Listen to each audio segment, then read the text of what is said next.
मेरे मुँह च खे मैं 2000 तो नहीं हार जाता ना, मैं तेन मुबारक देनी।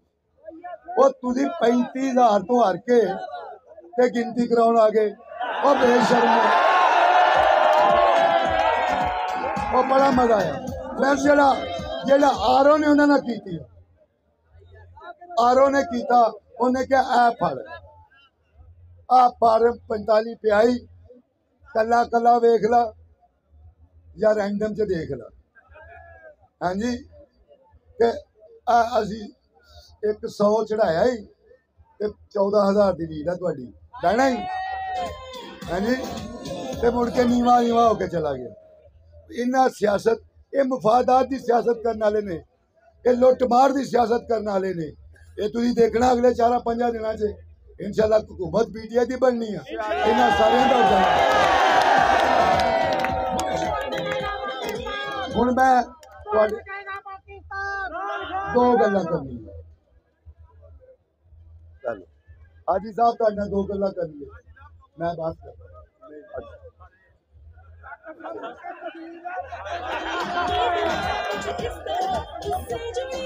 दो गल्लां। पहली गल, पाकिस्तान तहरीक इंसाफ ने क्लीन स्वीप किया है पूरे पाकिस्तान। ये असी वाजे कर रहे हैं, असी 4 हरके खोलन तो गए चले सी ते असी इन्हां दा पूरा कच्चा चट्टा खोलता सी।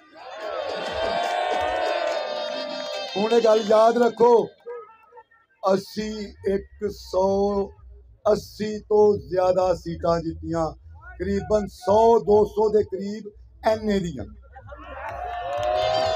ये जेड़ा आरो हुण आरो नू डरा धमका के जिस तरह उन्हां दे कनपटी ते पिस्तौल रख के फार्म 47 तब्दील कराए गए ने। सानू ये सीटां लैन वास्ते साडा हक है, असी जिते हुए हैं। आलिया हमजा जीती,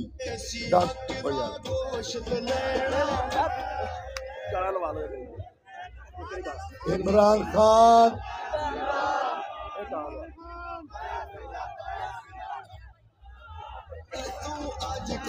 आलिया हमजा, डॉक्टर यास्मीन राशिद, शुएब शहीन, मेरा हाफिज मुमताज और रिहाना डार, आजा बुटर, मेहरबानो, मैं किदा नाम ला। 50,000 की लीड तो जीते।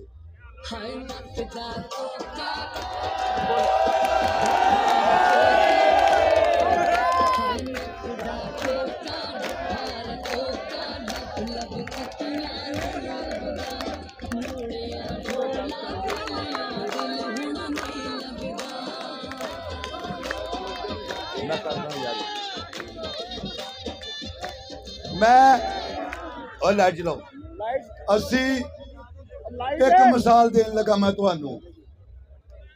यार पीछे करो चंगा। 35,000 तो मैं जीतिया। मेरे नाल धक्का करने की कोशिश की थी।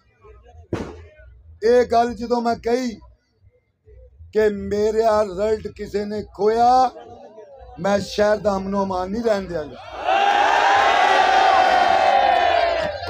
मैं अपने हल्के दे दोस्तों का, खसूसी तौर पर अपनी बार का, अपने सदर का, रूप डोगर का, मुर्तजा हकीम का, ते मेरे ओ वकील साथी जेड़े मेरी एक कॉल पे हज़ारां की तादाद च उत्थे पहुंचे, मेरे इस हल्के दे लोग पहुंचे, ते मैं जो उन्होंने ये गल कही कि जे मेरे पल्ले कुछ नहीं ना रहना ते मैं किसी दे पल्ले कुछ नहीं जे रहन देना।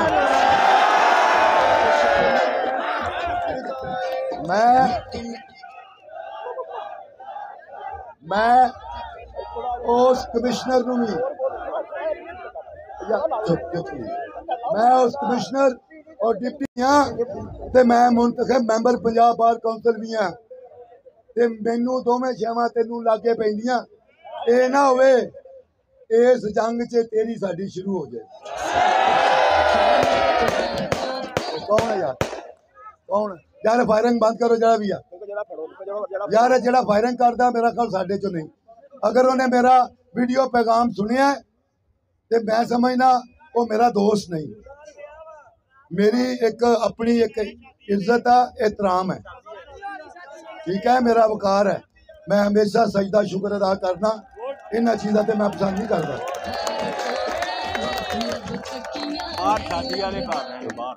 चलो उन्होंने रोको। मैं तुहानू दसन लगा साडे डॉक्टर निसार जट की खोण की कोशिश की।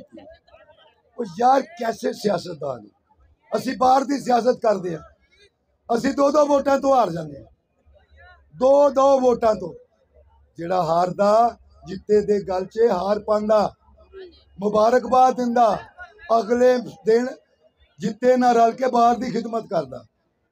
वो तुहानू 30-30 40-40 दी हज़ार दी हार है, ते तुसी उस हार नू आके उन्हां लोकां नाल रल के जिन्हां दी तुसी चापलोसी करदे हो, इस मुल्क नू लुट्टण दी हुकूमत बनाना चाहते हो। पाकिस्तान अवामी तहरीक सरहद विच, मरकज विच इंशाअल्लाह और पंजाब च इंशाअल्लाह मेरे कायद ने अज ही कहा इन्हां तिन्नां जगह ते साडी हुकूमत बनेगी और इंशाअल्लाह बनेगी। हुण मैं ये गल्लां हो गईयां, ये सीटां हाजी साहब दी, मेरी, शेख शाह दी, बल्कि हर उस उम्मीदवार दी जिहड़ा PTI की टिकट तो जितया था। ये तुहाडी इमानत है, मेरे मुर्शद की अमानत। मैं जितया सार जो रिजल्ट खोना चाहते सी, मीडिया ले आए, उन्होंने कहा जी तुसी आज़ाद कैंडिडेट होते, मैं क्या हार गया। मैं अब पाकिस्तान तहरीक इंसाफ का नामजद उम्मीदवार है, मैं टिकट जमा कराई है, मैं पाकिस्तान तहरीक इंसाफ का ही MNA हाँ। हाजी साहब भी पाकिस्तान तहरीक इंसाफ के MP है। साडियां सीटां कप्तान को जा चुकी है। फैसला मुर्शद दा साडे लिए ना कोई MNA शिप अहमियत रखती जी, ना कोई वजारत अहमियत रखती है। साडी सिर्फ एक ही आ कि मुर्शद की निगाह साडे ते पैंदी रहे बस। तुहाडा सारियां दा बहुत बहुत शुक्रिया। इंशाअल्लाह मैं तुहानू दावे ना कहना, तुसां जेड़ियां मैनू मुफ्तां दित्तियां, मैं नस्ली होया ते 10 गुना वापस दियांगा। तुहाडी खिदमत करके मैं अपनी टीम तश्कील दे रहा काम करने वाली, हाजी साहब ना बह के मैं CC वाइज तुहाडी खिदमत करा इंशाअल्लाह। मैं एक गल इत्थे कहांगा इंतजामिया नूं कि मैं इस शहर दी इंतजामिया नूं, कमिश्नर DC